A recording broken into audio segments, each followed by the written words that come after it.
if you don't know anybody, so there was a fight with Bellator over the weekend with Patricio Pitbull Fiere. Correct me if my name correct. I'm uneducated if the by the YouTube comments, so I don't know how to pronounce his last name accordingly to them. Pitbull Versus AJ McKee. Very simple name to get. So Pitbull, I'm not sure how deep it was into the first round. It couldn't have been no more than the first 2 minutes. Pitbull gets stopped. The double champion, the guy that we had ranked in our one of the top ranked fighters for our MMA list last year, someone that was a double champ in Bellator, starched. How do you guys feel about this? Me personally, as I was watching it last night, I was a little surprised, that it ended so early. I had a feeling that he could win because AJ McKee has been like nothing but successful in Bellator. As I watch, his rise to the ranks, and I can't say that I'm the biggest AJ McKee fan, honestly, but from what I've seen from him, he seems pretty skilled.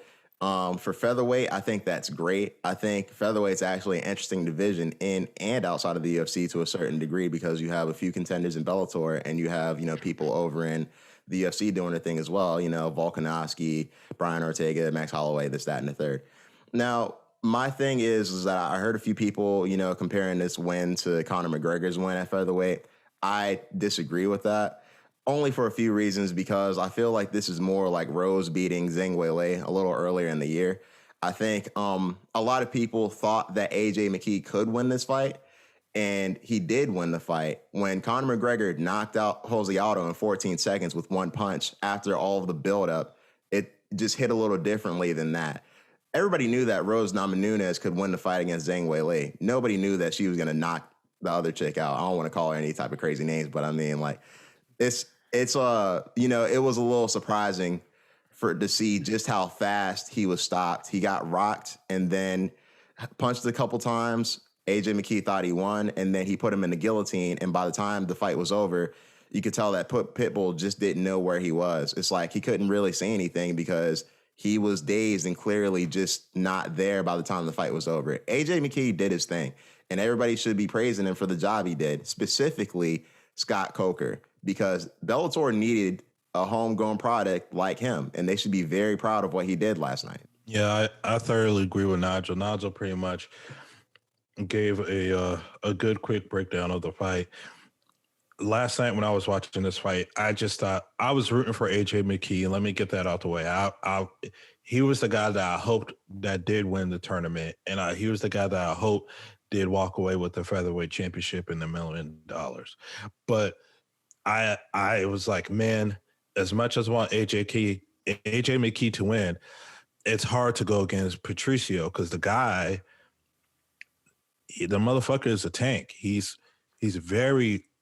not a guy that you could easily count out.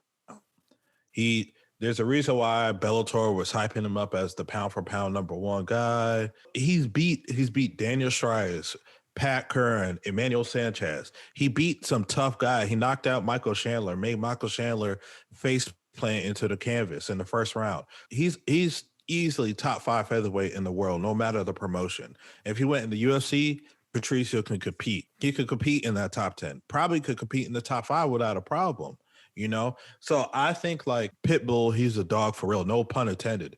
And I was just like, I want McKee to do it. He's been looking phenomenal. He's been finishing everybody except for Pat Curran. He's been doing his damn thing. And I was like, I wonder if this fight is going to end fast or is it going to go into a 5-round war where Pitbull will eke out a decision. That's what I was thinking. As the first round was going on, and I noticed that Pitbull wasn't really throwing much except besides him catching a kick. And I can't really remember without looking at a highlight if he threw a counter strike back after he caught the body kick. But I was like, okay, I think he's being like kind of cautious here. And then AJ McKee, when he faked the body kick and it actually was a head kick, I was like, oh, this fight is over. Because if you watch Pitbull fights, he doesn't get caught like that. Not flush the way he did. And when he collapsed, I was like, oh, he knocked him out. But Pitbull recovered really fast because that's how durable he is. Then he recovered right into a guillotine. And I was like, this fight is going to be over. It's either going to be over because he got put to sleep or he's going to get TKO'd. I didn't see the controversy. And when they showed the replay, the guy went flat. Some people in the comments of like Instagram, Twitter were like, oh, he didn't tap. I'm like, he went flat. Like, what did you want the referee to do? Stand by and watch his body collapse and AJ McKee's holding on to his neck, about to rip his spine out? Like, that's what you want to see? You know like what I mean? Mortal Kombat. Right, exactly. Yeah, like, that's ridiculous. Like, the guy's out. So congratulations to AJ McKee. Like Nigel said, this Scott Coker should be like ecstatic. Like, you have a face of Bellator. Like, he's a superstar for Bellator right now. The next thing for AJ is, hey, rematch Pitbull, but this time at lightweight, because Pitbull's still the lightweight champ. So get that fight back. Let's see if AJ McKee can do it again at lightweight. Pitbull, we get a chance to have his revenge. And if, this is like a money situation for Bellator right now. They just had the Featherweight Grand Prix. AJ McKee's the new champ. They got to build up new featherweight contenders now. But you don't want to have AJ McKee just sit around or have him can crushing. No, run it back for Pitbull, but at lightweight for the belt. Make some more money. So I was impressed with AJ McKee. I think he's the top 3 featherweight in the world behind Max Holloway and Alexander Volkanovski. AJ McKee said last night his dream fight is Max Holloway. I think that's a fun fight. I would pick Max to win, but I think that's a damn fun fight. Shouts out to AJ McKee. And he's only 26, so his star can only grow bigger. So that's how I feel about the situation. Nah, there's a lot of truth in what both of you guys said. I think because I wasn't too familiar with AJ McKee. I don't really keep up with Bellator as much, but I've heard his name once or twice. But I am familiar with Pitbull, and just like both of you guys, like I saw the post conference where Pitbull was saying something about how, I was still awake or whatever, and it's like anybody with eyes can see that you were done, and more than likely at that point, like you said, if the next step would have been his body going limp. And that's a dangerous thing to do when you're doing a standing guillotine at the end of the day. So I think, and as they always say, the referee is there to protect the fighter more often than not. So at the end of the day, I do think when it comes between the two fighters, I think AJ McKee should do a rematch with Pitbull. But personally, I think it should still be at featherweight just because in the event, because we all understand, like, because this isn't boxing where the weight difference is only like 2 or 3 pounds. When you're going up 5 to 10 pounds, we've even seen fighters like DC, for instance. And I've always said this, how I do believe DC could beat John Jones at heavyweight. And that's because even DC has always said, like, hey, when I fight at heavyweight, I feel stronger. I'm able to perform better.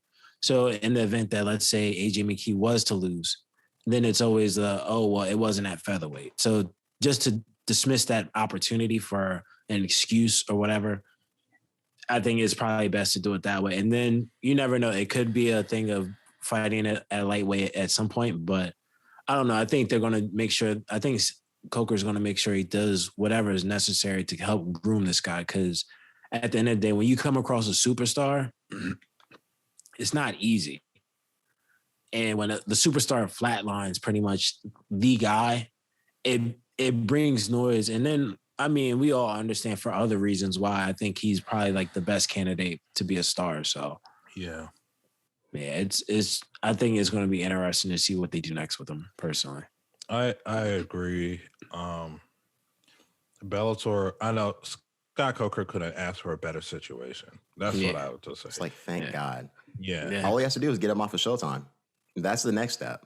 They're not going to, because they probably, got 360 dealed into Showtime. Like, and that's a conversation for another day. But I just don't understand why Showtime is in the MMA business. They've never been entirely great with being involved with MMA. Hence Strikeforce. So. But yeah, like I said, that's another conversation for another day. But for the listeners, since we're still talking about MMA,